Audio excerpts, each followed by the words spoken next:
It's MD Traditional, the New Age Light Worker, and I'm bringing you guys today some information on mirrors. So, if this is your first time, welcome. I am honored to be in your presence. And if you like what you hear, please hit that subscribe button. For everybody who is subscribed, thank you guys for coming back.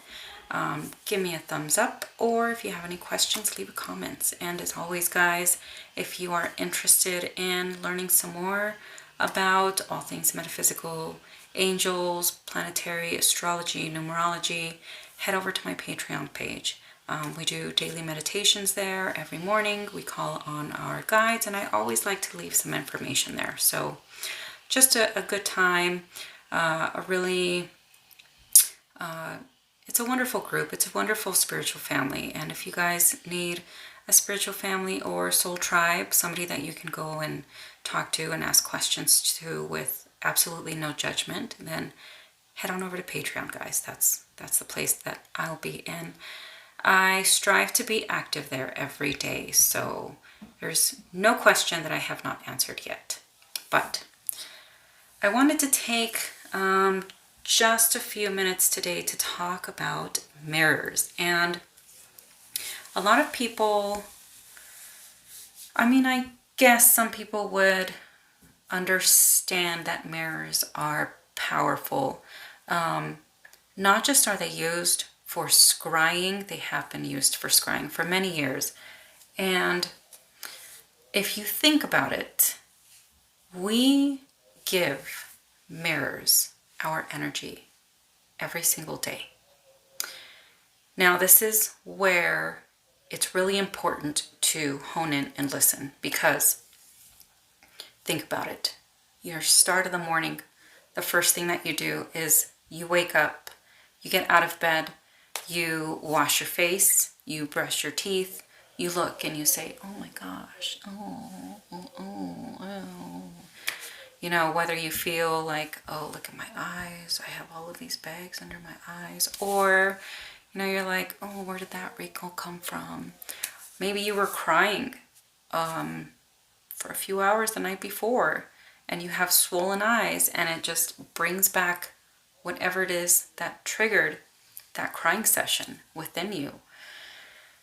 You are feeding this mirror happiness, sadness, depression, anything. You're feeding it your woes. You're feeding it maybe even the fear of aging. You're just continuously feeding it all of this different form of emotion and energy. And guess what? There's no release to it. So it continues to feed and to receive and to receive and to receive. And what happens when that energy just gets to be too much? Because it's not just you that's looking into that mirror. It's your wife, your husband, your daughter, your son. It's your mother-in-law, your father-in-law. It's your neighbors, your cousins, anybody who has gone into your home and has looked inside of this mirror. If they were wishing you guys ill will, or if they were angry with you and they go inside the bathroom to just take a second for themselves, and they're just, gosh, oh, I can't believe them. Oh, I just can't stand them. Guess what, guys? That energy, it goes into the mirror. And nobody thinks to clear and cleanse a mirror. Nobody. This can be any mirror, not just the bathroom. This can be your bedroom mirror. When you wake up in the middle of the night and you have a nightmare, or something is stressing you out and you suddenly shoot up from your bed, and the first thing that you see is the mirror that's on your dresser. You're feeding it that anxiety, that stress, that jolt. You're feeding all of this into one place continuously every single day.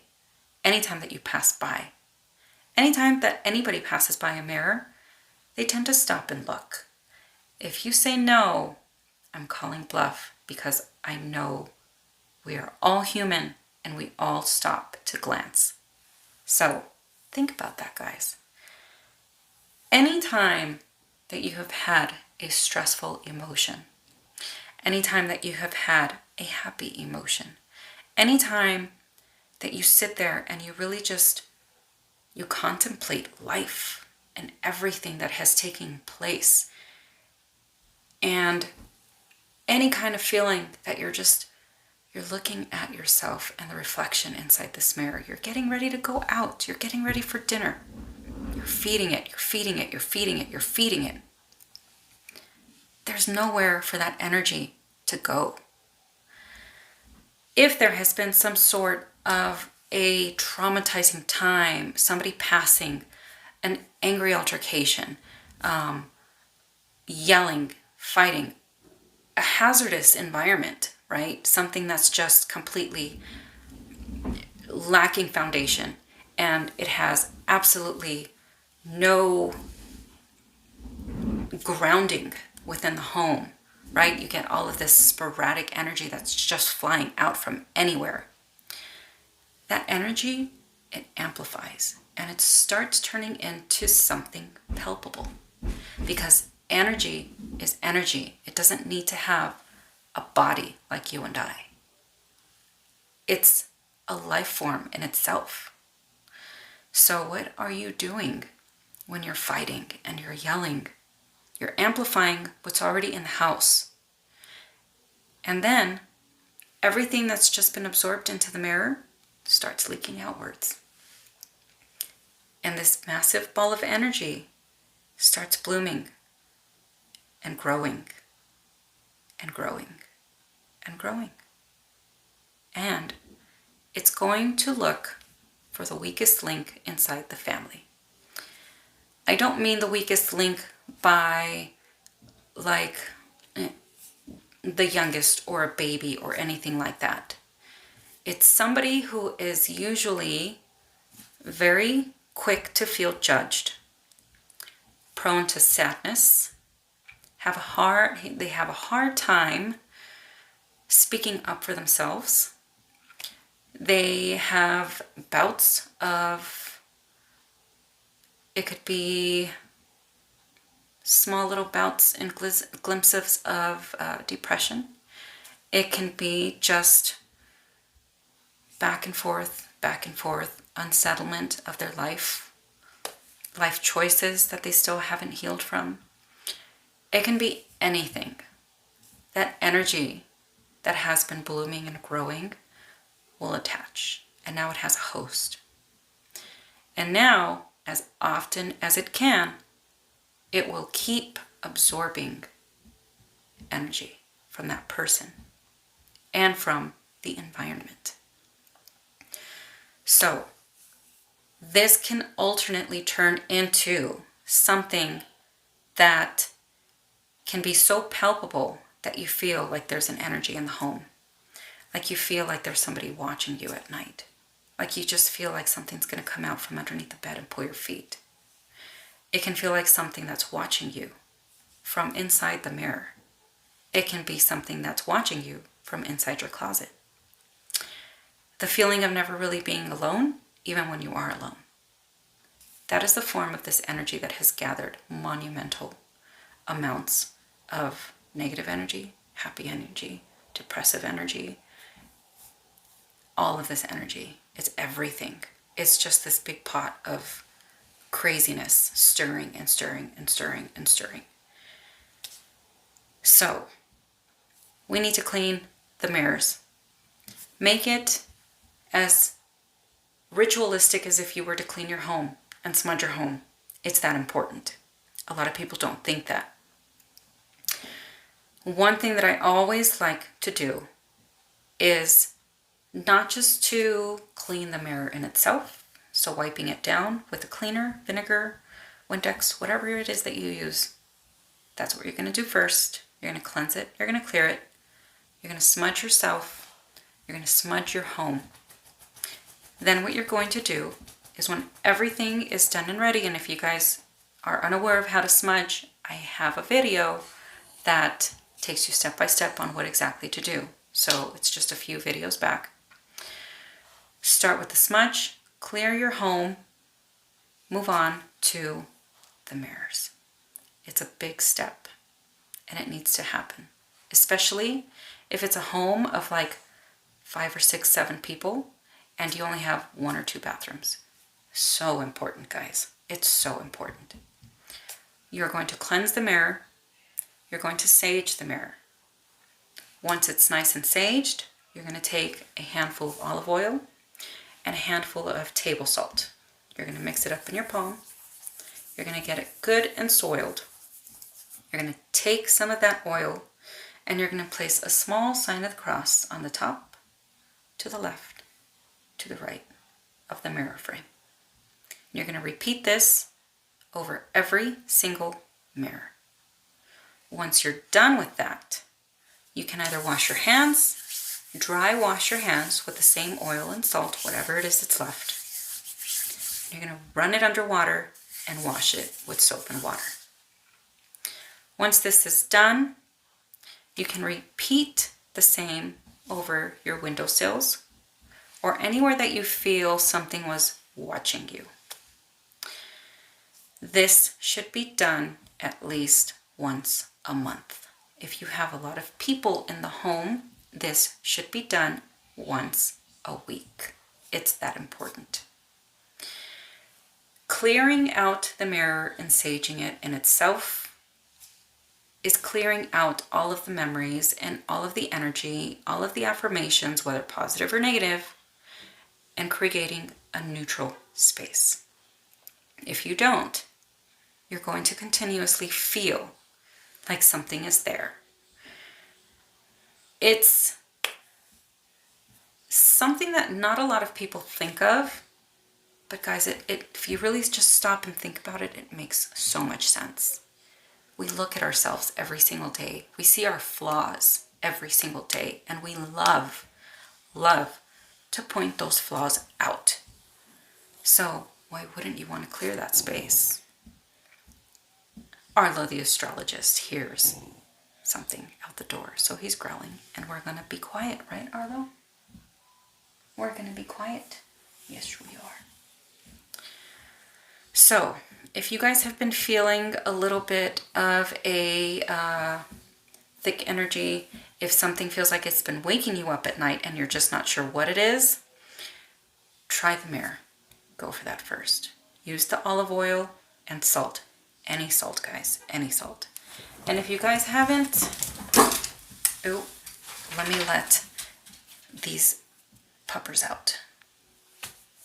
Okay, I'm back. They're out. If you guys haven't checked out the Patreon page, definitely give it a shot. I love to give tips and extra videos that I do not publish out for the public. They're specifically for my Patreons. And just the other day, I made a video on how to create black salt. So if you guys are curious, head on over. All of the links are down below. But if you guys have had any kind of incident and you're just not sure what's going on, check out the mirror. More than likely, that's going to be the initiator of what's going on. Sometimes, I don't want to say that portals don't exist, because portals do exist. There are ley lines underneath so many different areas of the United States, the entire continent, not just ourselves, but all around the world. This is magnetic energy. It palpitates. It's an opening. It's a creation. And like I said, energy doesn't have to have a body to affect any of us. So this in turn can be a possible opening for a portal to open. If there is a sensitive inside the home and they are unaware that they are sensitives, guess what? It's probably a walking portal, and you're attracting all of these different energies, entities, spirits, elements, celestials. And it makes you feel like you're fritz fried and out of your brain, and this person might be completely joyful 5 minutes out of the day, and then out of nowhere completely falls and turns into somebody that's just completely sassy and cranky, and you just can't even be in the same vicinity as 5 minutes before. Usually that's a tall tale sign of a sensitive and an empath, because they're picking up different types of emotions, not just from like, it could be energies or spirits around them, but it could also be energy and feelings and emotions that have been dumped and left in whatever area, whether it's a home, whether it's a school, whether it's a park. They're picking up all of that. So try the mirrors first. If that doesn't work, and if you're smudging your home on a regular basis, and if that still doesn't seem to work, then it's time to really start digging a little bit deeper and really start asking yourself, is it possible that one of us is a sensitive? And then take the next steps into trying to figure that out. So, mirrors, guys, they're super important. Super, super, super important, especially the bathroom mirrors. Even if you have glass doors surrounding your showers and they give off a reflection, sometimes a lot of us love to release in the shower. I do. And I'm just going to be completely blatantly honest with all of you. There's some times where I am completely overwhelmed with just being human and being a mom and doing so many different things at one time that I completely just allow myself to let go in the shower. What better place to cry your eyes out than the shower? And nobody's there to see you. Nobody's there to say, are you okay? Nobody's there to bother you. And you can just let it all out, guys. But guess what? If there is a reflection in the shower and you constantly see yourself while you're crying, showering yourself, and also showering down all of that energy and taking it off too, you're going to create something that's going to turn into a mass amount of energy. So it's important to always remember that. Any surface that gives off a reflection, that is repeatedly seen, or that somebody repeatedly shows themselves and is aware of their emotion and what they're feeling, they're feeding that. Clear it. Use the oil, use the salt, use the sage, or whatever smudge it is that you use. It does not have to be sage, and I spoke about that already. Whatever it is that calls to you, whatever it is that you wish to use it. But clear the space. This is going to be you taking charge of your home. It's going to be you becoming the leader of the energy that emanates within your home, not just for the better of yourself, but for the better of everybody else within the home and around you. So, try it out, guys. I will definitely have to make some more videos. I know I have been a little bit behind on them, but honestly, guys, it's only because I get so frustrated with myself because I have so many different video ideas that I want to do that I just get overwhelmed with picking just one, and then I tend to just say, forget it, and I walk away. But this is something that I feel everybody should definitely be doing. Clearing your mirrors. Clear them. In your kids' room. Even if, definitely ask them permission first though. If it's your parents, grandparents, somebody that you love, somebody that's family, and they're having a really hard time and you just can't seem to figure it out, ask them permission to go in and smudge and do that for them. As long as they give you the go-to, you're fine. You can't go in there though without getting permission from the homeowner, because that's crossing a boundary, and we don't do that, guys, because that's considered an assault on other people's boundaries, and what you reap is what you sow, so that karma will come back around to bite you in the butt. So be respectful of that, guys. But try out the mirrors, use the salt, use the olive oil, use your smudge, get it done, and see how it feels. Give it a good week. do it again. Give it another good week and do it again, especially if you have those large households, guys. But until then, I appreciate you guys. Thank you for being here and watching my videos. I wish you guys the happiest weekend. I'm not sure if we're going to get snow here because it was nice and warm and now it's pretty clouded over, but I'm ready for summer. I don't know about you guys, but anyways, check out the Patreon page. If you haven't followed me on Instagram, definitely head over there. I'm doing some candle rituals. One is going to be a universal Reiki healing group session, and that's going to happen on March 13th. So if you want to be a part of that, there's more information over on my Instagram page. And I'm also doing a cutting of the cords ritual candle this next Saturday, the 27th of February, for the full moon in Virgo. So check that out too. Until then, I'll see you guys later.